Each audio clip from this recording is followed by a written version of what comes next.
Have you ever felt trapped inside your own head? Like your thoughts are a never-ending loop, spinning, spiraling, repeating, and never letting you rest. Your heart wants peace, but your mind won't stay quiet. What if I told you your mind is not always your friend? It sounds strange, doesn't it? After all, your mind is you, isn't it?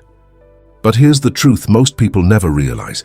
Your mind, while powerful and capable, is also the single greatest source of your stress, anxiety, and inner chaos. Why? Because the mind is not designed to make you happy. It's designed to keep you safe, and sometimes that means imagining every possible threat, even when there are none. This is how overthinking begins. In this video, we'll dive deep into the psychology of overthinking.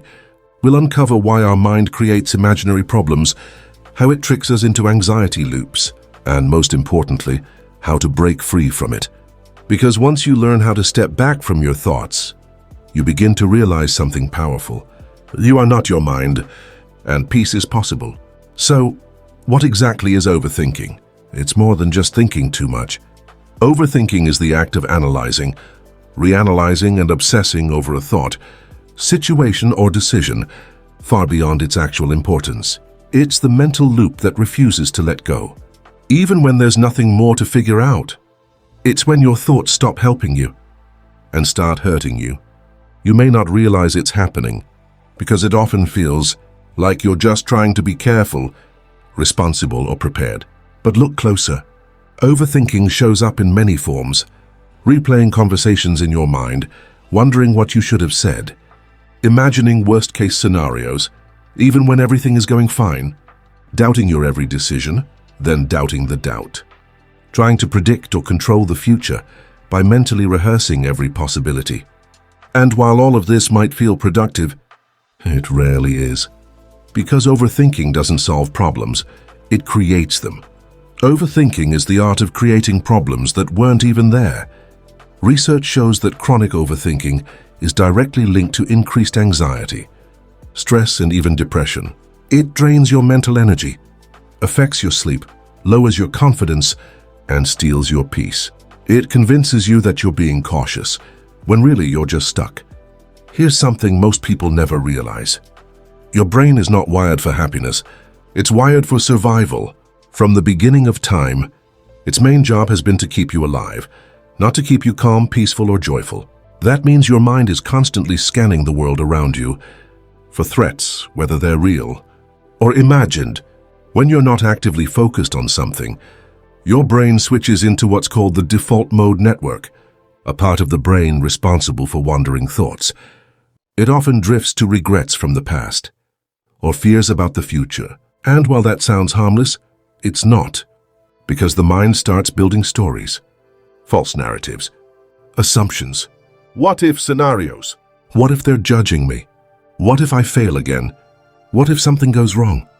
It starts small, but grows louder. Overthinking is your brain's attempt to protect you from harm, to prepare you for every possible outcome. But in the process, it often becomes your worst enemy.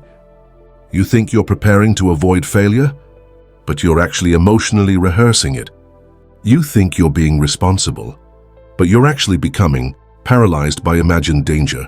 It's like programming yourself to suffer in advance, just in case something bad happens. The truth is, your mind can become your greatest ally or your greatest saboteur. And if you don't learn to manage it, it will manage you. To truly understand overthinking, we have to explore how the brain works, and more importantly, how it misfires. Overthinking doesn't happen because you're weak, lazy, or broken. It happens because of how your brain has learned to cope with fear, uncertainty, and emotional overload. Let's begin with something psychologists call cognitive distortions, mental filters that twist the way we perceive reality. Catastrophizing, when you assume the worst-case scenario is inevitable. If I mess up this meeting, I'll get fired. If I get fired, I'll lose everything. Mind reading, when you believe you know what others are thinking and assume it's negative. She didn't reply. She must be mad at me. Black and white thinking, when things are either all good or all bad. If I'm not perfect, I'm a failure. These mental distortions trap you in a cycle of fear-driven thoughts, and often they're not caused by reality, but by how we perceive reality.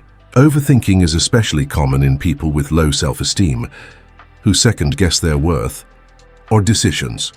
It's also driven by the need for control. The illusion that if you think long and hard enough, you can prevent pain, failure, or embarrassment. And beneath all of that is a deep fear of uncertainty. The brain wants answers, but life rarely gives them immediately. So instead of accepting the unknown, we obsess, trying to think our way to safety. Science helps us understand this even more clearly. Studies show that people with anxiety disorders often use overthinking as a coping mechanism, a way to feel in control when they're overwhelmed. It's the brain's fight-or-flight system, but activated in the mind. Inside the brain, it often looks like this. The amygdala, the fear center, becomes hyperactive. It detects threats everywhere, even where there are none. The prefrontal cortex, the logic and decision-making center, becomes overloaded. It tries to calculate every outcome, plan every scenario, and prevent every mistake. The result? Mental exhaustion. You feel stuck between fear and logic, spiraling in a trap we call analysis paralysis.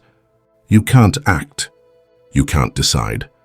You just think and think and think. The mind believes it's protecting you, but in reality, it's locking you in a mental prison. Overthinking doesn't just stay in your head. It spills into your life. It clouds your ability to make decisions. Even simple ones become impossible. In relationships, it breeds distrust, miscommunication, and fear of saying the wrong thing. Your health pays the price too. Sleep suffers. Fatigue becomes your default. Your body floods with cortisol, the stress hormone. Worst of all, it steals your time and potential. You miss 100% of the chances you never take, and overthinking makes sure you take none. Overthinking doesn't protect you. It paralyzes you. Your thoughts are not always facts. The voice in your head may sound like truth, but most of the time it's just noise. Your mind can be your loudest critic, your harshest judge, and your most convincing liar. But here's the truth: you are not your thoughts. There's a difference between your mind and yourself. Ask yourself, if someone else spoke to you the way your mind does, would you still be friends with them? You don't have to obey every thought you think. You can learn to observe them and let them go. Because peace doesn't come from silencing your thoughts. It comes from not believing all of them. Overthinking can feel like a trap with no way out. But there are ways to escape. Here are 7 proven strategies to break free from the cycle of constant thinking. Mindfulness and meditation. The first step is mindfulness. Learning to observe your thoughts without reacting to them. Meditation trains your brain to pause, breathe, and simply notice what's happening inside without judgment. Journaling. When your mind is cluttered, write it down. Journaling helps you unload your thoughts and see them more clearly. It creates distance between you and your worries. Limit decision fatigue. Your brain tires quickly from too many choices. Simplify your life, build routines, make small habits automatic, and save your energy for what truly matters. Set time limits for thinking. Give your thoughts a container. Try the worry window technique. Set a timer for 10 or 15 minutes to think through your worries. And then stop. Shift from thinking to action. You can't think your way out of every problem. Sometimes you have to move. Replace thinking with doing, even in small ways. Action interrupts the spiral. Self-compassion. Listen to the way you speak to yourself. Would you say those things to someone you care about? Practice speaking to yourself with kindness. Your inner voice matters. Cognitive behavioral therapy, CBT. CBT teaches you to identify distorted thoughts and replace them with facts. You start to see that not every thought is true, and not every feeling is permanent. You can't silence your mind completely, but you can retrain it. And with practice, peace becomes something you build, not something you wait for. Your brain is not fixed, it can be rewired. Thanks to neuroplasticity, you can create new, healthier thought patterns that replace overthinking loops. It starts with building thought discipline. Small, daily habits that reshape how your mind responds. Gratitude journaling shifts focus from fear to appreciation. Positive affirmations reinforce a stronger, kinder inner voice. Mental reframing teaches you to see challenges through a clearer, more empowered lens. Your mind is a powerful tool, but it was never meant to be your master.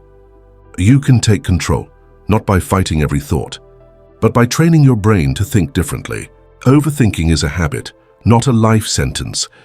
Your thoughts may echo fear, doubt, or confusion, but they are not you. True power begins when you separate yourself from the noise inside your head. Silence isn't empty. It's full of answers. Like, comment, and subscribe for more psychological insights. Share this video with someone who's stuck in their mind.